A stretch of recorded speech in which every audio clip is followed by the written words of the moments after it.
새벽 예배 오신 성도 여러분들을 진심으로 환영합니다. 오늘 우리에게 주신 말씀은 민수기 21장 4절부터 9절까지입니다. 민수기 21장 4절부터 9절입니다. 제가 가진 성경으로는 구약성경 231면에 있습니다. 네, 다 찾으신 줄로 알고 함께 읽도록 하겠습니다. 백성이 호르산에서 출발하여 홍해 길을 따라 에돔 땅을 우회하려 하였다가 길로 말미암아 백성의 마음이 상하니라. 백성이 하나님과 모세를 향하여 원망하되 어찌하여 우리를 애굽에서 인도해 내어 이 광야에서 죽게 하는가. 이곳에는 먹을 것도 없고 물도 없도다. 우리의 마음이 이 하찮은 음식을 싫어하노라 하매 여호와께서 불뱀들을 백성 중에 보내어 백성을 물게 하심으로 이스라엘 백성 중에 죽은 자가 많은지라. 이 백성이 모세에게 이르러 말하되 우리가 여호와와 당신을 향하여 원망함으로 범죄하였사오니 여호와께 기도하여 이 뱀들을 우리에게서 떠나게 하소서. 모세가 백성을 위하여 기도하매 여호와께서 모세에게 이르시되 불뱀을 만들어 장대 위에 매달아라. 물린 자마다 그것을 보면 살리라. 모세가 놋뱀을 만들어 장대 위에 다니 뱀에게 물린 자가 놋뱀을 쳐다본즉 모두 살더라. 아멘. 쳐다본즉 모두 살더라 란 제목으로 하나님의 은혜를 함께 나누도록 하겠습니다. 놋뱀 사건은 우리에게 있어서 매우 익숙한 사건 중에 하나입니다. 신약에서 예수님을 자신을 십자가에 매달아 할 것을 빗대어 이 사건에 말씀하셨고, 이 부분만을 보면 우리가 굉장히 은혜되지만 이 놋뱀이 만들어진 그 원인이 백성들의 원망으로부터 시작되었다라는 사실을 아는 순간 은혜 대신에 무엇을 잘못했는지를 고민하게 됩니다. 이스라엘 백성들은 이 호르산을 떠나 에돔 땅에 돌아가기 위해 남쪽으로 내려갑니다. 또다시 광야에 돌아가는 그 길목에서 이스라엘 백성들의 인내심은 바닥에 금방 드러납니다.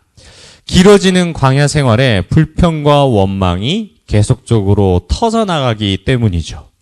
백성들은 쌓일 대로 쌓인 이 불평과 불만이 결국 하나님과 모세를 향할 수밖에 없고, 왜 애굽에서 인도해내어 광야에서 죽게 하는지를 원망하기 시작합니다.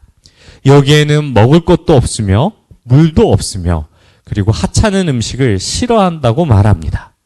이 백성들의 이 원망스러운 그 불평과 불만에 하나님은 특단의 조치를 내리십니다.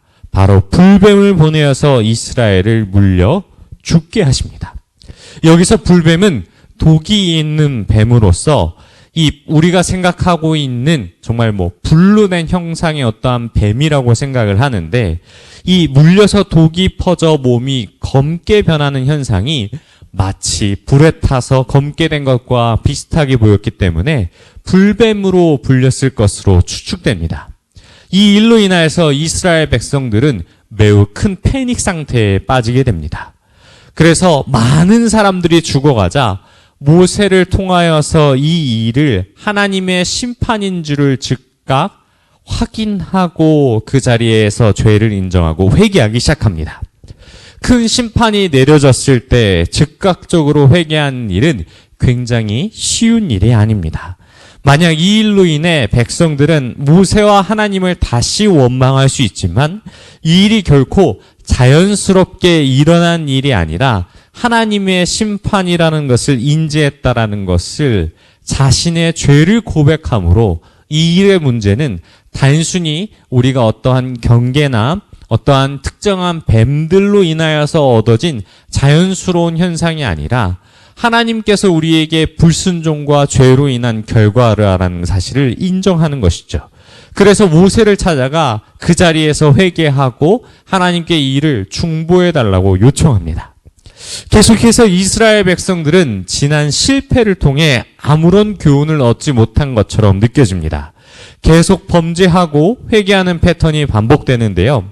모세는 이런 백성을 위하여서 아무런 말도 없이 하나님께 찾아가 중보를 하며 이들의 그 독을 해독해달라고, 구원해달라고 요청합니다. 하나님은 모세의 기도에 응답하시며 단순히 한 번에 모든 독을 해결해 주시는 형태가 아닌 특별한 조건을 제시하게 됩니다.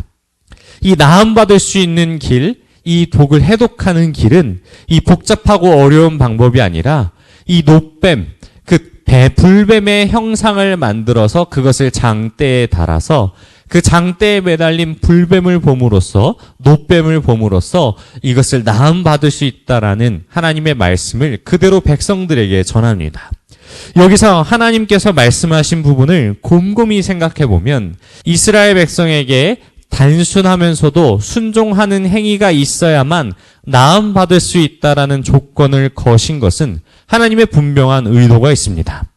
노뱀을 보는 것은 참된 구원의 능력이 하나님께로부터 나왔다는 사실을 인정하고 하나님 명령에 순종하는 믿음까지를 원하시기에 이러한 조건을 제시했습니다. 가끔 믿음이 너무 좋으신 분들 중에서 이를 잘못 해석하시는 분들이 있습니다. 우리의 몸에 이상이 있을 때 꼭 극적인 방법으로 나를 회복시키실 것이라는 믿음으로 인하여서 병원에 가지도 않고 기도만 하시는 분들이 계십니다. 그렇다면 하나님께서 의사를 왜 만드셨겠으며 명의라고 불리는 의사들도 자신의 능력에 한계가 있음을 밝히는데 아무리 좋은 약과 수술 방법이 있다 한들 생명은 자신의 힘으로 결정할 수 있는 문제가 아니기 때문에 생명은 하나님께서 결정하실 문제라는 사실을 인지하는 순간 우리는 의사의 손길을 통해서 우리의 생명이 연장받는다면 그것은 온전히 의사의 능력이 아니라 바로 하나님의 은혜로서 우리의 생명이 연장된 것을 확인할 수 있을 것입니다. 그래서 이 하나님의 말씀에 순종하는 것, 그리고 높이 들린 장대의 노뱀을 바라보는 것, 이 모든 것을 통함으로 말미암아 하나님께서 우리의 구원자 되시고 우리의 죄를 구원하실 분이 누구인지를 확신하게 되는 것입니다. 사랑하는 성도 여러분, 만약 장대에 매달린 이 노뱀을 바라보지 않았다면 많은 사람들은 어떻게 되었을까요? 일부 사람들은 끝까지 이 장대에 매달린 노뱀을 보지 않아 죽음을 면치 못하였다라고 합니다.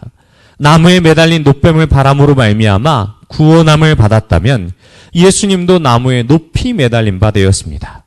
우리도 십자가에 높이 매달린 예수님을 바라봄으로 영생을 누릴 수 있습니다. 하지만 순종하지 않음으로 인하여서 죽음을 맞이했던 일부 사람들처럼 우리도 그와 같은 결과를 맞이할 수 있습니다. 사도 바울은 이 사건에 대해 고린도전서 10장의 광야에서 주를 시험하다가 멸망하지 않도록 하자고 강력하게 권면합니다. 사랑하는 성도 여러분, 오늘 말씀을 통해 우리가 기억해야 될 것은 하나님의 의도와 목적입니다. 주님은 심판을 위해 우리에게 불뱀을 주신 것이 아니라 주권이 누구에게 있는지를 알게 하기 위함입니다.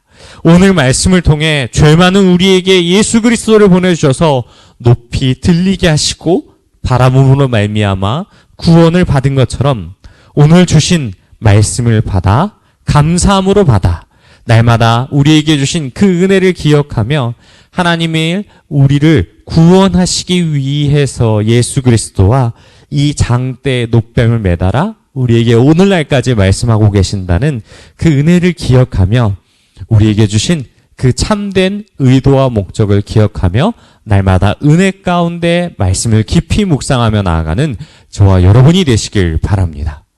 우리 들은 말씀 생각하며 함께 기도하다 돌아가겠습니다. 우리에게 마음 가운데 하나님 불평과 원망하는 것들이 있다면 하나님께서 우리에게 주신 은혜를 생각하며 감사함으로 나아가게 달라고 우리 주여 한 번 부르시고 통성으로 기도하다 돌아가겠습니다. 주여.